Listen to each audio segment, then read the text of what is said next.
Assalamualaikum warahmatullahi wabarakatuh. Pada kesempatan yang berbahagia ini saya akan membahas atau menceritakan pengalaman saya mengkonseling anak sensing yang bermasalah.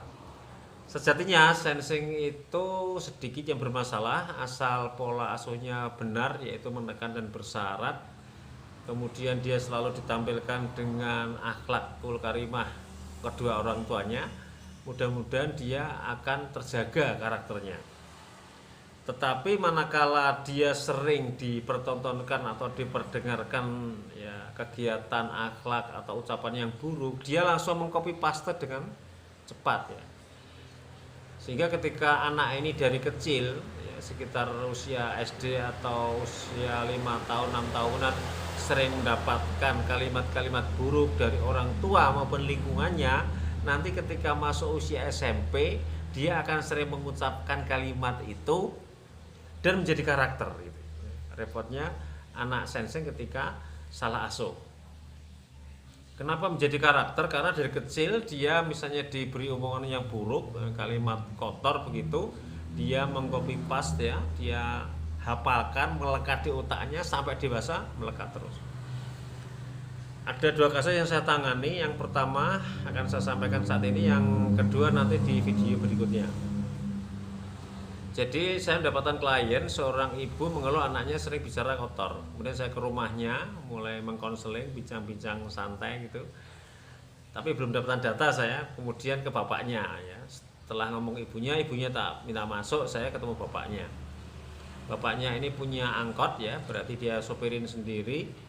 Dan salah satu pelanggannya adalah anak-anak sekolah, termasuk anak dia ya. Anaknya masih kelas 2 SD. Kemudian saya tanya begini, putranya ketika sekolah di SD tersebut bicaranya kotor-kotor enggak Pak? Enggak Pak Sofyan. Terus kemudian saya minta maaf, mohon maaf Pak ya. Kalau di sekolah anak ini tidak berbicara kotor, berarti dia meniru bicara yang jelek itu ya di rumah atau di luar rumah. Mohon maaf Pak, saya tidak bermaksud untuk apa ya, menjudge atau menuduh Bapak untuk menuduh Bapak berbicara kotor, tetapi ini secara logika begitu. Kemudian saya mewawancara, mengkonseling neneknya anak tersebut, berarti ibu kandungnya bapaknya anak tersebut ya. Ibu kandungnya bapaknya berarti neneknya anak itu. Saya ngobrol itu. Nah ini sudah mulai ada kejanggalan. Pak, saya sering marah pada anak saya. Contohnya apa Bu? Anak saya itu kalau membuat kopi ya, misalnya coffee make itu sudah ada gulanya Pak Sofyan. Itu dikasih gula banyak, saya omelin. Bu tolong ya, dia sudah dewasa, putranya sudah dewasa, sudah punya anak 2 atau 3 waktu itu ya, 3 kayaknya, punya anak 3, berarti cucu ibu juga 3. Kalau hal-hal kecil kayak gitu udah usah ditegur ya, namanya orang sudah jadi bapak sering ditegur oleh orang tuanya gitu kan dia nggak nyaman, kecuali kalau dia ketahuan tidak sholat misalnya Jumat malah narik angkot terus tidak sholat Jumat, tak sholat Jumat ya, ini ya silakan ditegur. Oh gitu Pak Suwana. Iya, sampai di sini saya belum dapatkan benang merahnya. Besoknya saya ketemu ibunya lagi. Bu, gimana itu kehidupan suami ibu dengan orang tuanya? Itu masalah Pak Sofyan. Masalahnya gimana? Bapak mertua saya ya, ini ibunya cerita ya.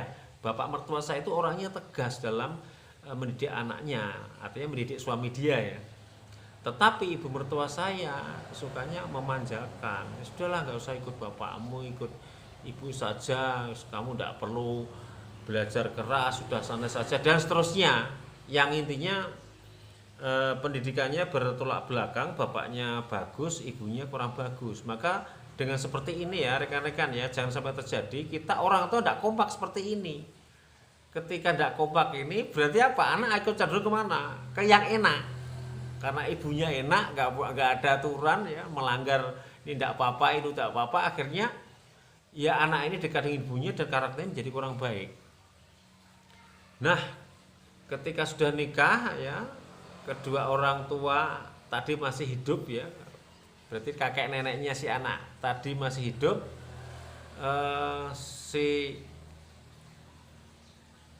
istri dari berarti menantu ya, atau ibunya anak kecil tadi itu masih sering diskusi dengan mertuanya. Mertua yang laki-laki bilang kepada si ibu ini karena ibumu seperti ini, ibu mertuamu itu memanjakan suamimu, jadi dia ya hari ini sulit dikendalikan. Tibalah saatnya si kakek tadi ya, mertua dari ibu tadi itu meninggal, dan ternyata suami dari ibu tadi masih belum bagus karakternya. Si nenek ya sudah akhirnya merasa ternyata anaknya ini karakternya nggak bagus, padahal yang menyebabkan itu adalah si nenek itu sendiri. Maka mulai hari itu setelah suaminya meninggal ya, si kakek meninggal, si nenek mulai tegas, mulai agak keras pada anak laki-lakinya itu atau kepada bapaknya anak tadi itu. Nah karena si bapaknya dari anak ini sudah terbiasa dimanjakan oleh ibunya, oleh si nenek tadi, tetapi tiba-tiba si nenek begitu suaminya meninggal dia jadi keras dan tegas kepada anak tersebut, ya dia berontak. Ketika berontak, si nenek ngomel-ngomel, si bapaknya ini, si anaknya ini ya, menjawab dengan kalimat kotor. Ketika anak ini menjawab dengan kalimat kotor, ditiru oleh putranya. Ya, jadi neneknya memanjakan anak laki-laki ini punya anak, berarti cucunya nenek ini. Ya, nenek ini memanjakan putranya ini sampai sudah menikah masih dimanjakan. Ketika suaminya nenek ini meninggal, ya, menyadari bahwa anaknya karakternya agak bagus, dia mulai menekan, tapi karena ini sudah terbiasa dimanja oleh ibunya, ya ditekan dalam waktu mendadak tidak bisa. Akhirnya sering cekcok, ini mengeluarkan kalimat kotor kepada ibunya, didengar anaknya niru kalimat kotor. Jadi cucunya berkata-kata kotor itu niru bapaknya, karena bapaknya ditekan oleh neneknya atau oleh ibunya bapak tersebut. Gimana rekan-rekan? Saya sering dalam training itu mereka jadi mencari akar masalah. Akar masalahnya di mana ini? Dari bapaknya anak itu atau neneknya? Setelah saya analisa, ya sumber masalah di neneknya. Akhirnya neneknya saya nasihati terus, "Nek ya, ibu jangan ngomong yang terlalu menekan kepada putranya. Dia sudah dewasa, putranya sudah 3 ya. Apalagi hal-hal kecil kok diributkan ya. Membuat kopi gulanya terlalu banyak juga dimasalahkan, janganlah, kecuali dia melanggar syariat, tidak sholat, tidak puasa Ramadan, silakan dia ditegur. Tapi kalau hanya hal-hal kecil tidak perlu dipermasalahkan." Neneknya sudah ngikut saya, berarti alhamdulillah sudah kondisi rumah itu sudah membaik. Ini catatan, nenek, kemudian suami istri ini, anak dan menantunya beserta cucunya itu satu rumah ya. Agak melebar sedikit, tolong kalau rekan-rekan masih satu rumah dan orang tua dan mertua atau mertua dan Anda sudah punya putra, tolong segera kontrak saja. Kenapa?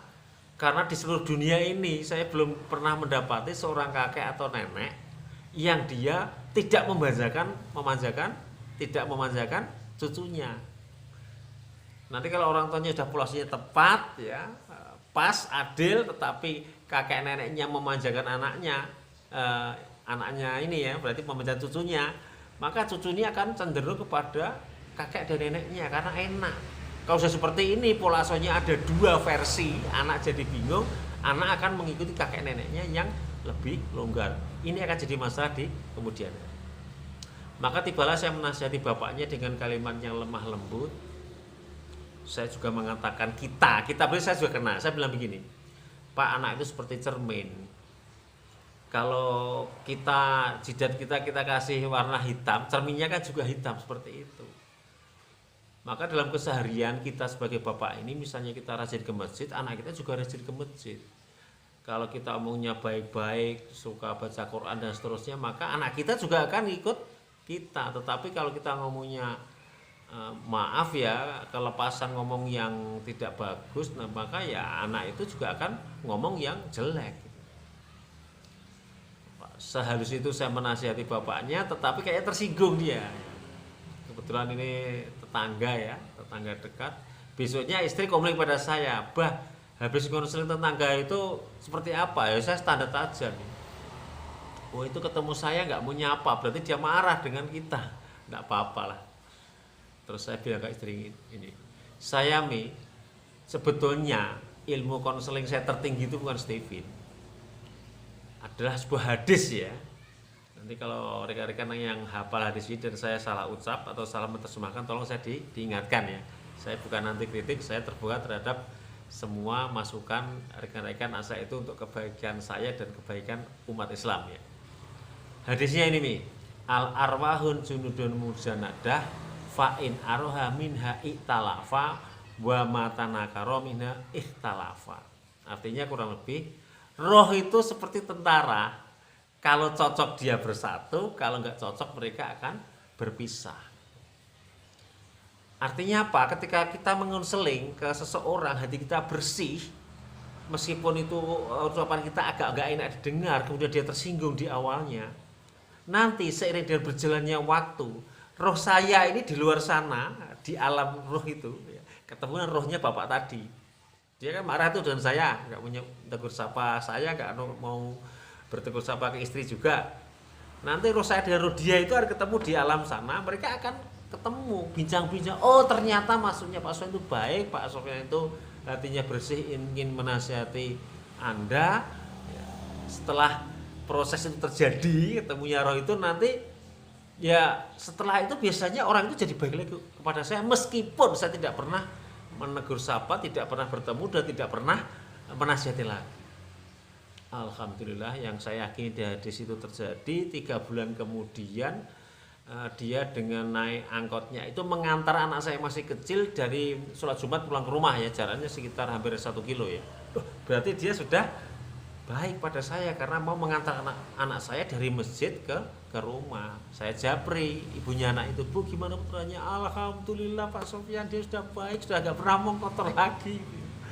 Saya ke rumah sana, anak itu Masya Allah akhlaknya. Saya datang, rumahnya masih diperbaiki, kursinya kotor, diambil lap bersih, kasih air. Pak Sofyan sebentar saya lap dulu semua, dilap semua itu kursi sofa itu. Saya elus kepalanya gitu, Mas, anak solih ya, mondok ya.